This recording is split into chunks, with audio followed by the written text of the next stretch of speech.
The desperate call. The vast expanse of space had never felt so oppressive to Kelifar, the lead scientist of the Zarthian Confederacy.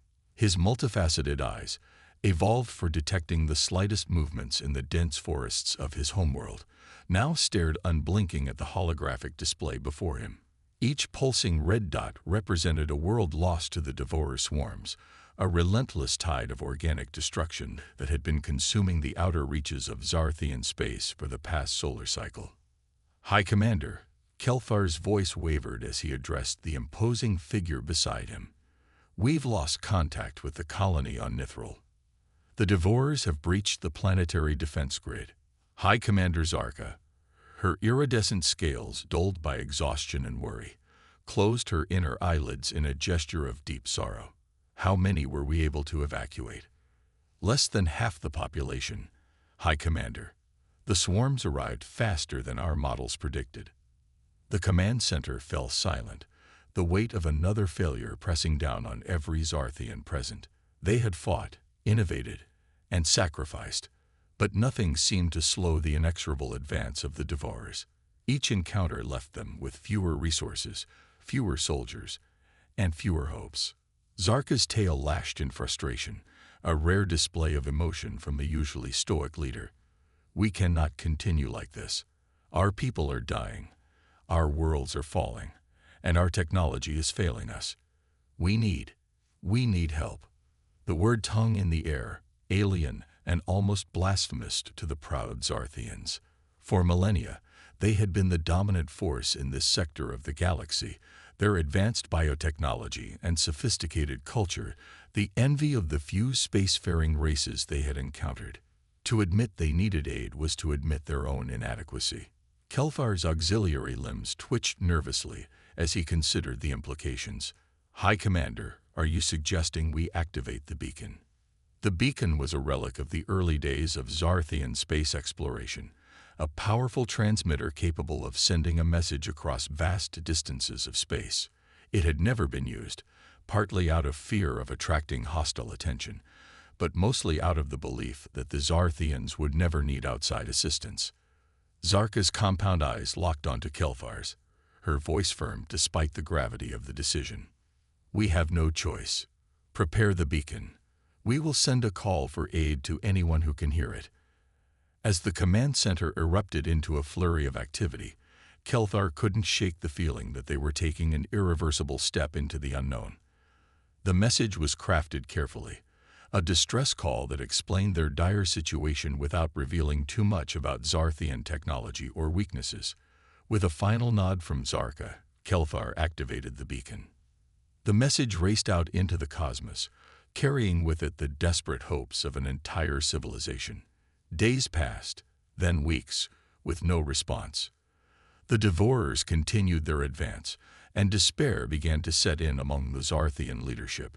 It was during a particularly grim strategic meeting that the impossible happened. A transmission, origin unknown, cut through the somber atmosphere of the command center. This is Captain Elena Chen of the Earth Alliance vessel Horizon. We've received your distress call and are en route to your location. Hold on, help is coming. The message was short, but its impact was seismic. Kelfar's analytical mind raced with questions. Earth Alliance. Humans.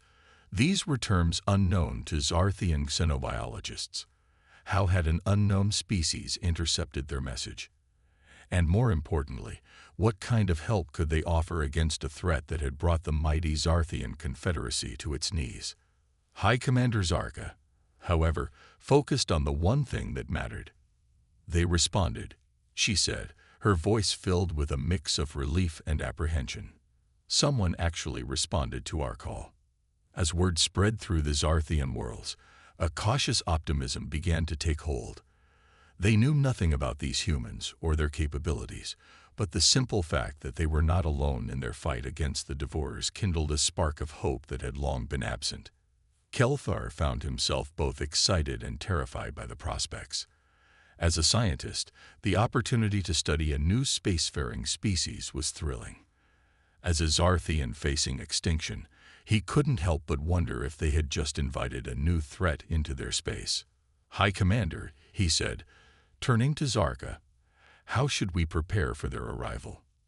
Zarka's mandibles clicked thoughtfully. "We prepare as we always have, Kelthar, with caution, with strength, and with the hope that this decision will save our people.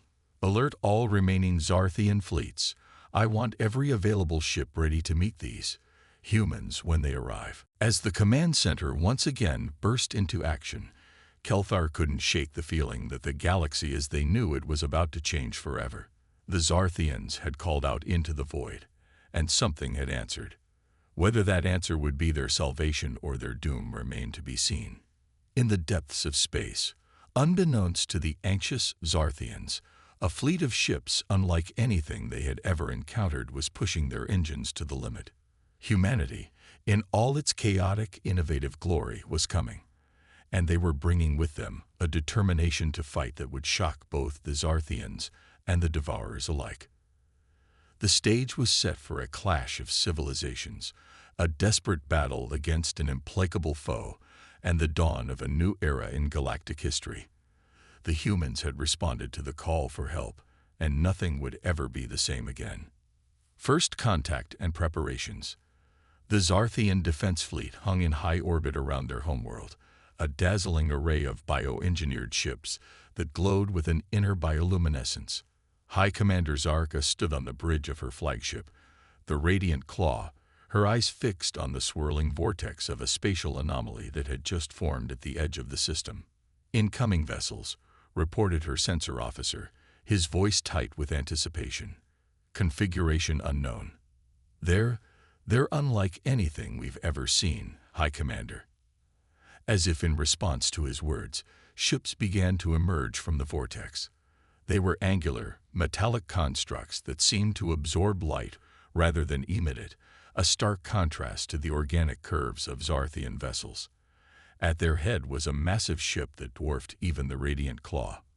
"By the first egg," whispered Kelthar, who stood at Zarka's side. "What manner of beings could create such machines?" Before Zarka could respond, a transmission cut through the tense silence of the bridge. A holographic image flickered to life, revealing a bipedal creature with pale skin and dark hair tied back in a neat bun. Its eyes were forward-facing, like a predator's, but they held an intelligence and warmth that took Zarka by surprise. "This is Captain Elena Chen of the Earth Alliance flagship Horizon," the creature, the human, said. Its mouth moved in unfamiliar ways, but the words came through clearly in Zarthian, thanks to their advanced translation algorithms. "We're here in response to your distress call. I request permission to approach and discuss the situation face to face." Zarka's mandibles clicked rapidly, a sign of her inner turmoil. Everything about these humans was alien, from their ships to their appearance. Yet they had come, traversing vast distances to answer a plea for help. After a moment's hesitation, she made her decision. "Permission granted, Captain Chen. We welcome you to Zarthia Prime." The next few hours were a whirlwind of activity. A human delegation shuttled down to the planet's surface, while Zarthian scientists and diplomats scrambled to prepare for this unprecedented first contact. Kelthar found himself at the forefront of these preparations, his scientific curiosity overriding his initial trepidation. The meeting took place in the Grand Hive, the seat of Zarthian government. Captain Chen and her team entered the cavernous, organically shaped chamber with expressions of barely concealed wonder. Zarka noticed how their eyes darted about, taking in every detail of Zarthian architecture and biology. "High Commander Zarka," Chen said, inclining her head in what the Zarthians would later learn was a gesture of respect called a bow. "On behalf of the Earth Alliance and humanity as a whole, I thank you for your welcome. We're here to help in any way we can against the threat you face." What followed was a tense but productive exchange of information. The humans listened intently as Zarka and Kelthar explained the nature of the devourer swarms, hive-minded creatures that consumed all organic matter in their path, growing ever larger and more dangerous. "They adapt quickly," Kelthar explained, his auxiliary limbs gesticulating in agitation. "Our bioweapons, our most advanced technology, they find ways to counter them all. We've been fighting a losing battle for too long." Captain Chen's face grew grave as she absorbed this information. She turned to one of her officers, a tall, dark-skinned human male. "Commander Okafor, your thoughts?" The man stepped forward, his movements precise and controlled. "Based on what we're hearing, these devourers sound similar to the locust swarms we faced in the Orion conflict. Different biology, of course, but similar tactics and adaptability." This casual mention of another interstellar conflict sent a ripple of surprise through the Zarthian delegation. These humans, newcomers to the galactic stage, had already faced and presumably defeated a threat similar to the Devourers. "You've encountered such beings before?" Zarka asked, unable to keep the hint of hope from her voice. Chen nodded. "We have, though on a smaller scale, but more importantly, we've developed technologies and tactics specifically designed to counter swarm-based enemies. With your permission, High Commander, we'd like to begin sharing this knowledge immediately." What followed was a flurry of activity that left even the highly organized Zarthians struggling to keep up. Human engineers and scientists integrated seamlessly with their Zarthian counterparts, sharing technologies that seemed to border on magic. Kelthar found himself working closely with a human scientist named Dr. Yuki Tanaka. Her expertise in nanotechnology opened up entirely new avenues of research that Kelthar had never even considered. "The key," Dr. Tanaka explained as they pored over holographic schematics, "is to fight adaptability with adaptability. Our nanobots can reconfigure themselves on the fly, countering the Devourer's biological adaptations in real time." Meanwhile, on the military front, Commander Okafor worked with Zarthian strategists to develop new battle plans. The humans introduced concepts like guerrilla warfare and asymmetric tactics, ideas that were foreign to the Zarthians' more straightforward approach to combat. "The Devourers rely on overwhelming force," Okafor explained, "but they're not creative. We can use that against them." As the days passed, a sense of cautious optimism began to spread through the Zarthian population. The presence of the humans, with their strange appearances and even stranger ideas, was a constant source of fascination and hope. But it wasn't all smooth sailing. Cultural misunderstandings abounded, and more than once, Zarka had to step in to mediate disputes between overzealous human engineers and traditionalist Zarthian craftsmen. The humans' reliance on artificial intelligence was particularly contentious, as the Zarthians viewed AI as a potential threat to organic life. Despite these challenges, progress was made at an astonishing pace. Within weeks, the first human Zarthian hybrid ships were ready for testing, combining the organic flexibility of Zarthian biotechnology with the raw power and adaptability of human engineering. As Zarka stood in the observation deck, watching the first of these new vessels undergo its trial runs, she felt a complex mix of emotions. Hope, certainly, for the first time in too long, but also a nagging worry about what these rapid changes would mean for her people and their way of life. Captain Chen joined her, her eyes reflecting the starlight as she gazed out at the hybrid ship. "Impressive, isn't it?" she said softly. "What our species can accomplish when we work together." Zarka's mandibles clicked in agreement. "Indeed. But tell me, Captain, why did you come? Why risk your lives for a species you've never met?" Chen was quiet for a moment before responding.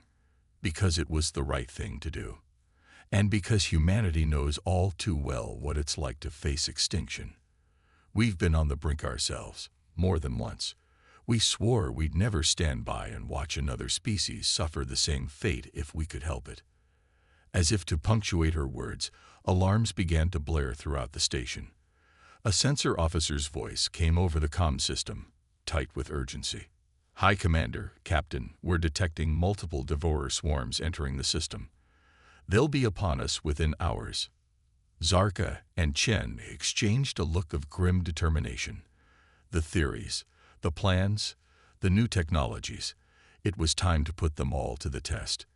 As they rushed to the command center, Zarka felt a surge of something she hadn't experienced in a long time. Genuine hope for victory. The Devourers were coming, but this time, the Zarthians weren't facing them alone. Humanity stood with them, ready to fight. And if there was one thing the Devourers weren't prepared for, it was the unconventional, relentless, and often surprising nature of human warfare. The battle begins. The combined Zarthian human fleet hung in the inky void of space, a testament to the rapid cooperation between two vastly different species. Organic Zarthian vessels pulsed with bioluminescent light alongside the sleek, metallic human ships. At the center of the formation, the newly christened hybrid vessel Unity stood as a symbol of what could be achieved when two cultures came together in the face of adversity. On the bridge of the Radiant Claw, High Commander Zarka's compound eyes darted between holographic displays, each one showing a different aspect of the incoming Devourer swarm. Beside her, Captain Alina Chen of the Earth Alliance stood rigid, her face a mask of concentration.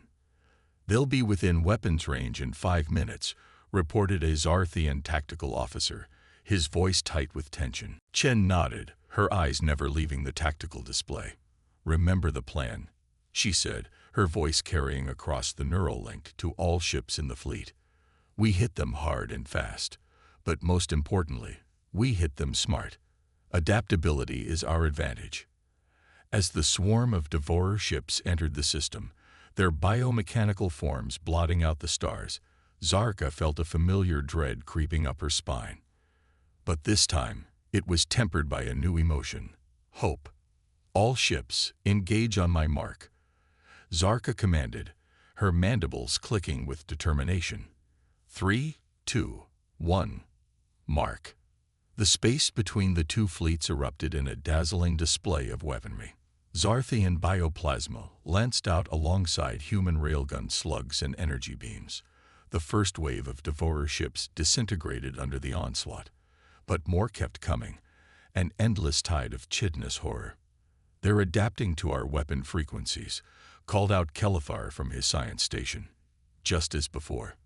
But this time, things were different. Initiating nanobot swarm, Dr. Yuki Tanaka's voice came over the comm.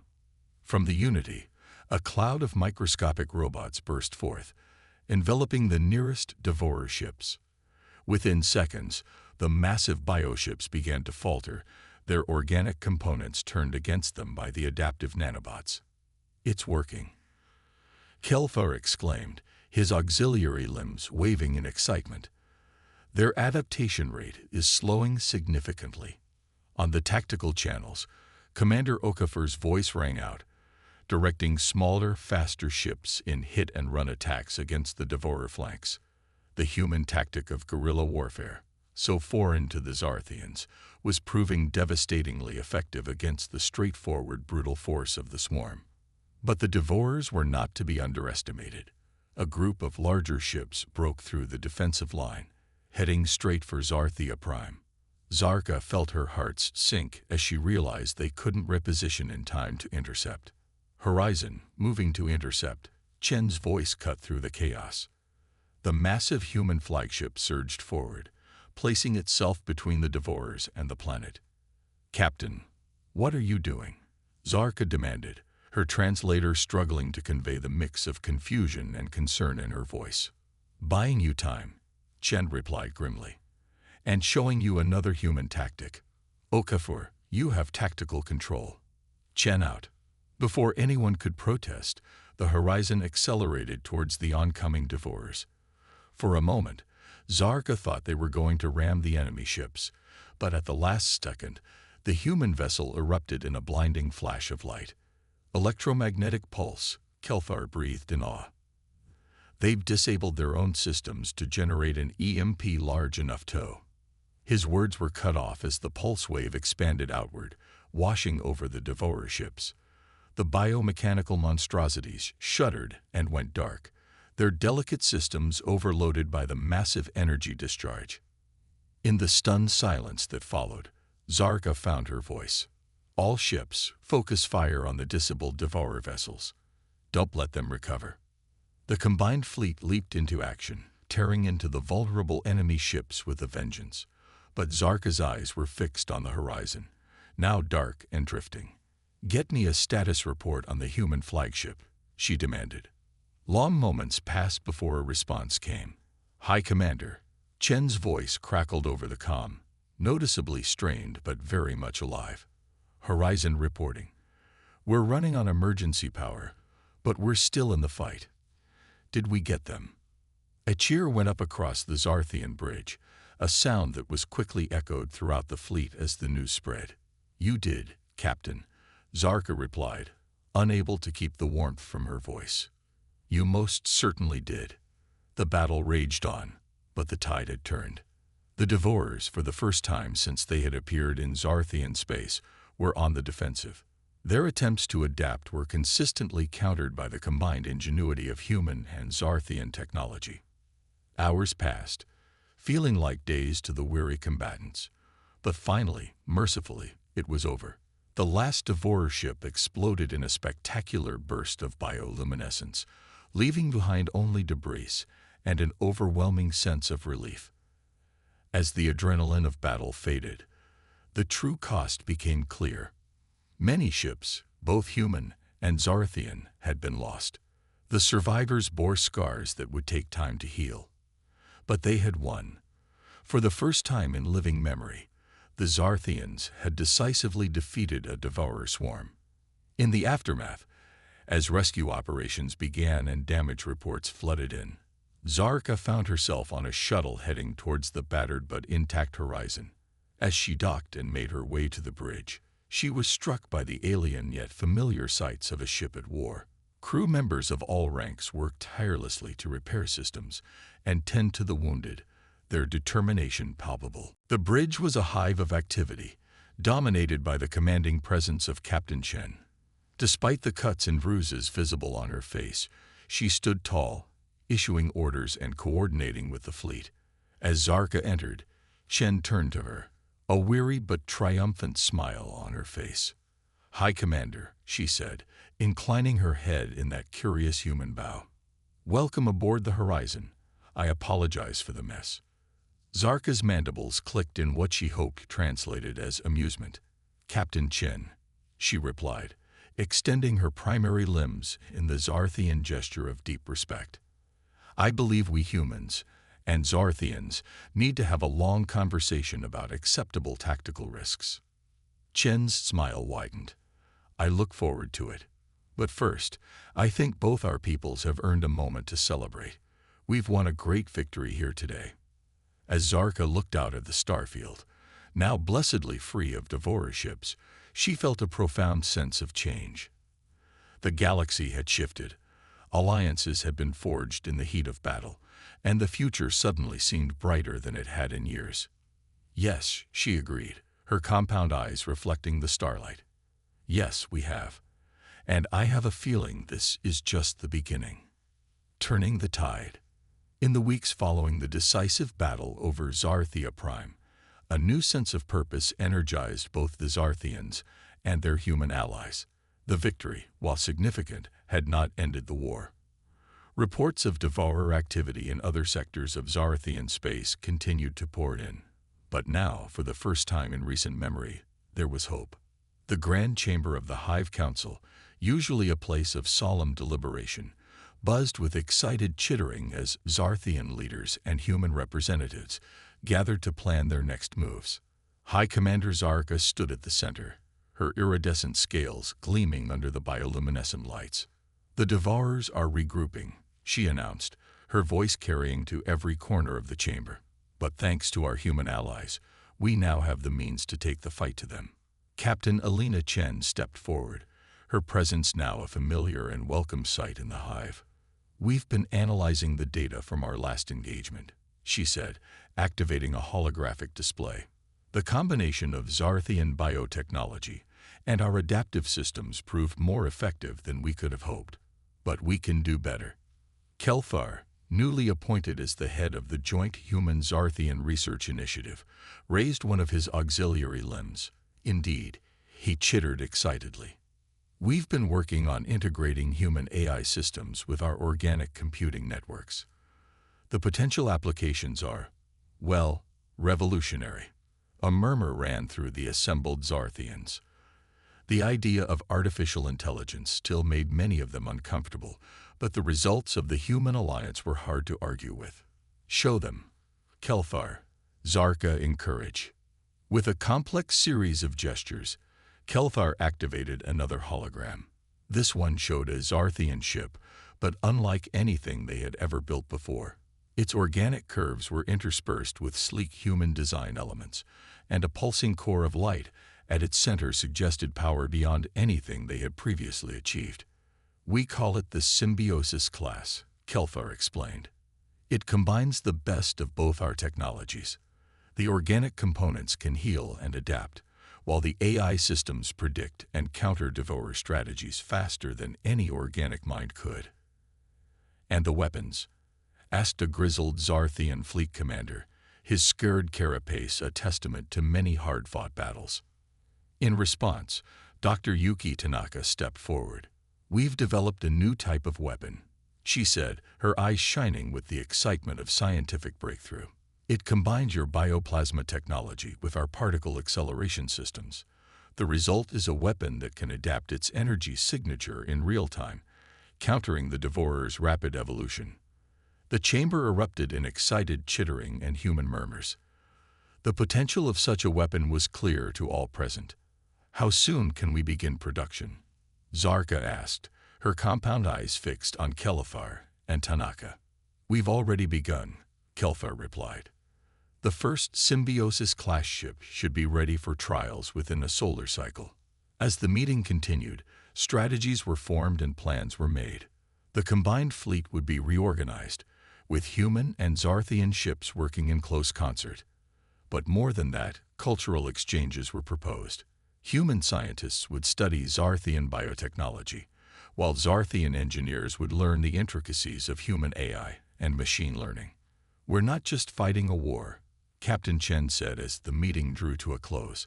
"We're forging a partnership that could reshape this sector of the galaxy." The next few months were a whirlwind of activity.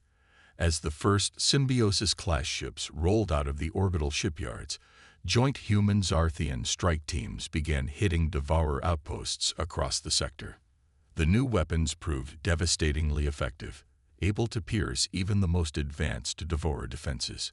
But it wasn't just military victories that marked this period. Cultural exchanges flourished as humans and Zarthians worked side by side.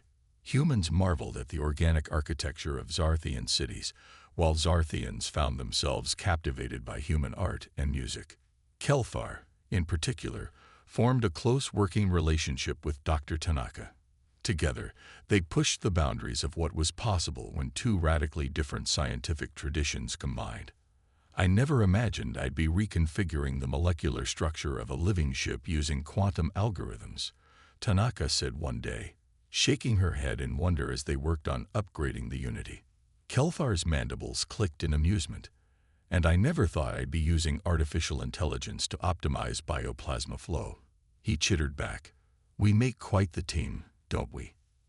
As victories mounted, the devourers began to change their tactics. Instead of all-out assaults, they resorted to hit-and-run attacks, trying to disrupt supply lines and isolated colonies. But the combined fleet was ready. Commander Okafor, now in charge of rapid response operations, had integrated Zarthian bioships into his tactical doctrines. The result was a force that could appear seemingly out of nowhere, strike with devastating precision, and disappear again before the devourers could mount an effective counterattack. "We're beating them at their own game," Okafor reported during a high-level briefing. "They've always relied on adaptability and surprise.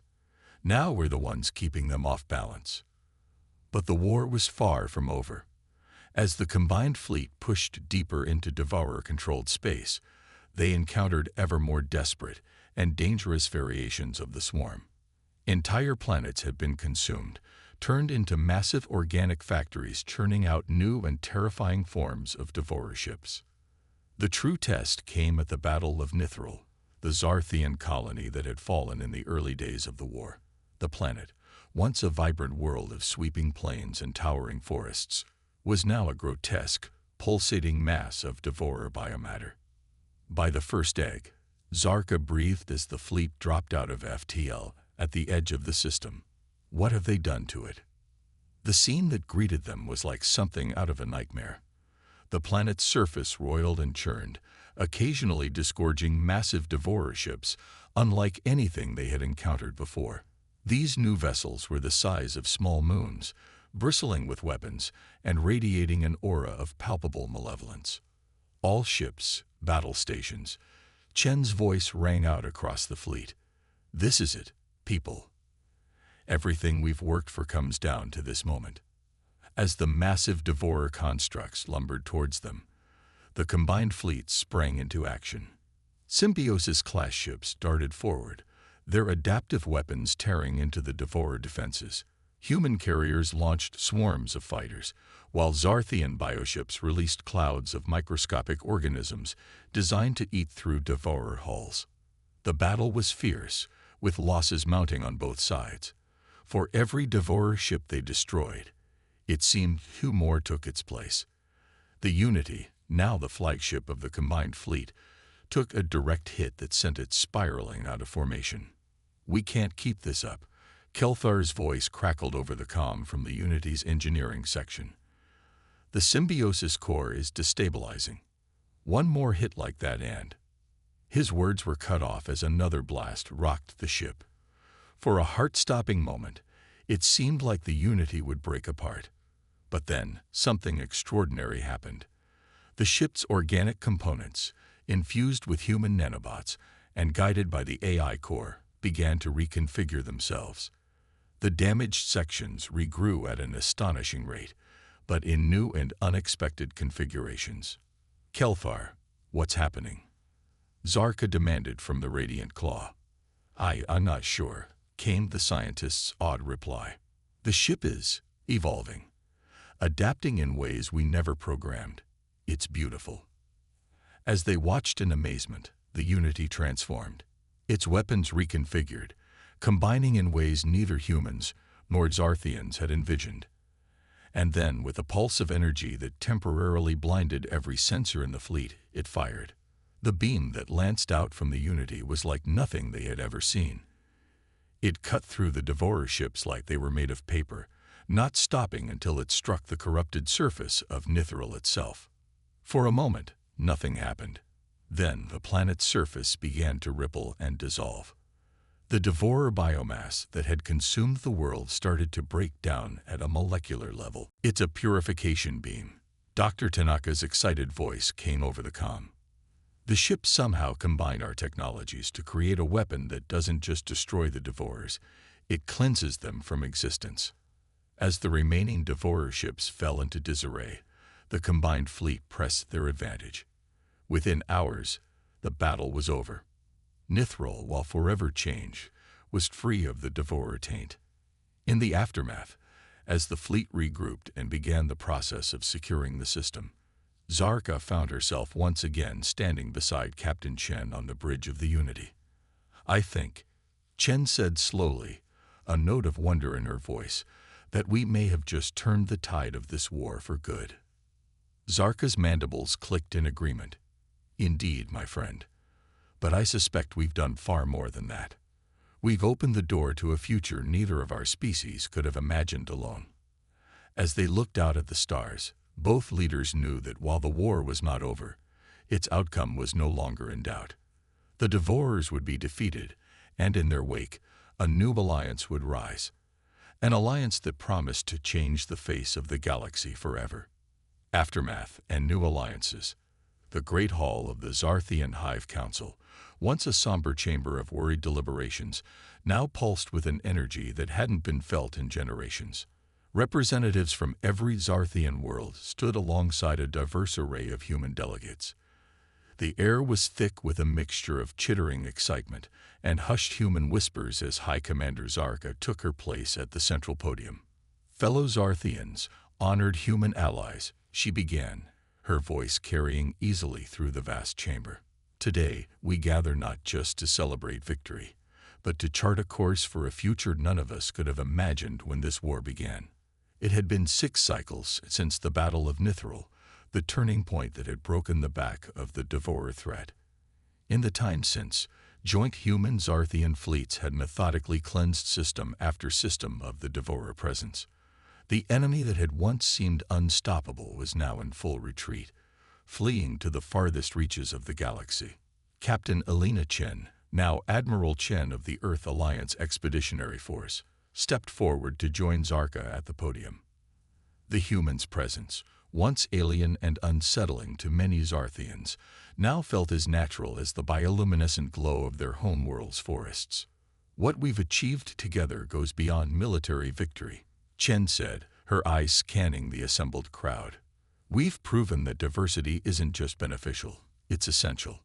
The combination of Zarthian biotechnology and human artificial intelligence didn't just defeat the Devourers, it's opening up possibilities that will propel both our species into a new era of exploration and discovery." A holographic display flickered to life above the podium, showing the latest iteration of the Symbiosis-class ships. These vessels, once experimental prototypes, had evolved into something that defied easy classification. Part machine, part organism, they represented the perfect fusion of human and Zarthian ingenuity. Kelthar, his carapace now bearing the intricate markings of a high scientist, gestured to the display with his auxiliary limbs. "The adaptive capabilities we've unlocked are unprecedented," he explained, his voice tinged with barely contained excitement. "These ships can reconfigure themselves for any environment, from the crushing pressures of gas giants to the vacuum of intergalactic space. The potential for exploration is limitless." Dr. Yuki Tanaka, now sporting several Zarthian bioimplants that allowed her to interface directly with their organic technology, nodded in agreement. "And it's not just about ships," she added. "The medical applications alone are revolutionary. We're on the verge of curing diseases that have plagued both our species for millennia." As the scientific presentation continued, detailing breakthrough after breakthrough, Zarka felt a swell of pride. The alliance born of desperation had blossomed into something beautiful and enduring, but there were still challenges to face. "While the Devourer threat has been largely contained," Zarka said, bringing the focus back to more immediate concerns, "we cannot become complacent. There are still pockets of resistance, and we must remain vigilant." Commander Okafor, his hair now streaked with gray from years of high-stress combat operations, stepped forward. "We've established a joint rapid response force," he reported. "Combining the stealth capabilities of Zarthian bioships with human AI tactical systems, we can respond to any Devourer resurgence within hours, anywhere in the sector." The assembly chittered and murmured in approval. The idea of Devourers returning was still a source of deep-seated fear for many, but the confidence of the military leadership was reassuring. As the meeting progressed, discussion turned to the future. Plans were laid out for joint colonization efforts, scientific expeditions to unexplored regions of the galaxy, and cultural exchange programs to further strengthen the bonds between humans and Zarthians. "We stand at a crossroads," Admiral Chen said as the session neared its end. "The threat that brought us together has been defeated, but the alliance we forged is too valuable, too full of potential, to simply let it fade away." Zarka's mandibles clicked in agreement. "Which is why we propose the formation of a permanent interstellar council," she announced. "A governing body where humans, Zarthians, and any other species who wish to join us can work together for the betterment of all." The proposal was met with thunderous approval. The idea of a multi-species alliance, once unthinkable to the isolationist Zarthians, now seemed not just possible but necessary.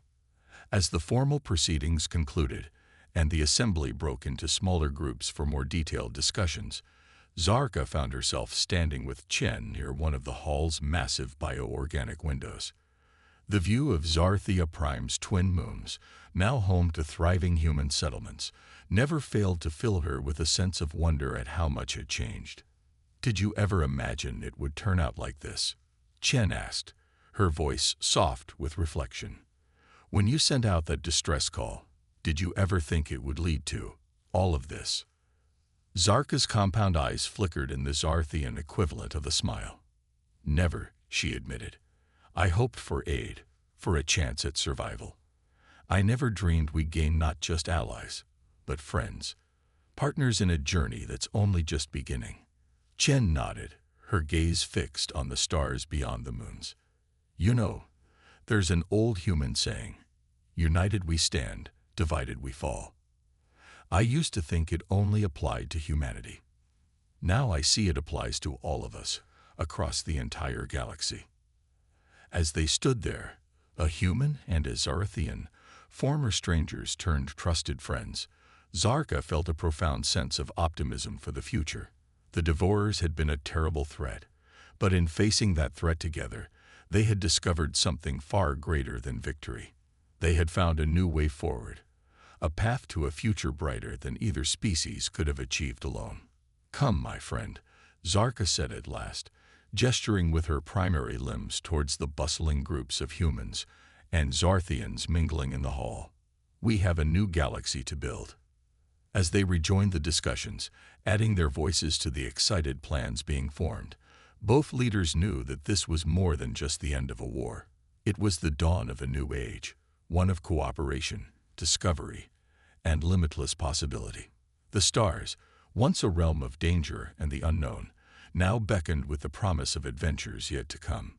Humanity had answered the call for help, and in doing so, had not just saved the Zarthians, but had helped forge a new destiny for both their peoples. Together, they would face whatever challenges the universe had in store, united in their diversity, stronger for their differences, and bound by the unbreakable ties of friendship and shared purpose.